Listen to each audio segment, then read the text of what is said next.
This is the photo of Balmoral Beach. So that's one photo there. And then this is another photo there. So it's probably made from about 10 photos. And the advantage of taking them with a proper camera is you can walk right up to the photo and you can see every little detail, whereas you wouldn't get that if you were to be using a phone. So this is the process that I use to take my panorama photos.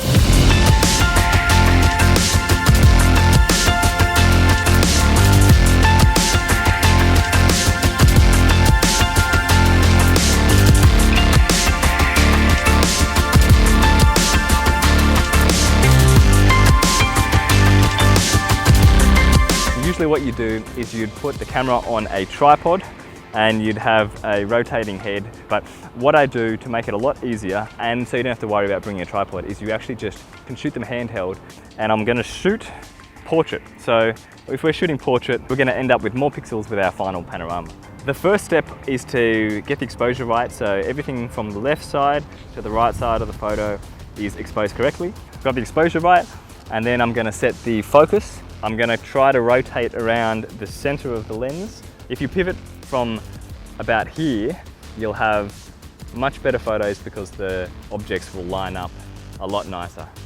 I'm going to overlap each shot that I've taken by at least a third.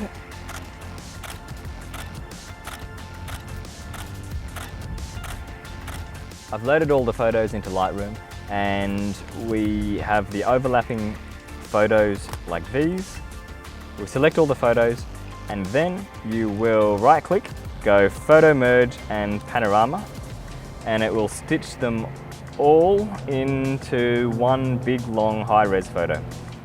And now it's come up as a preview of what the panorama will look like. So we can go ahead and click merge. Done. And it will render out a panorama. If you zoom in, you'll be able to see all these details. Photo we've just created is a 95 megapixel photo, which is huge, which you're then able to print a lot bigger than if you were to just take one single photo or if you were to have taken just a panorama with your phone.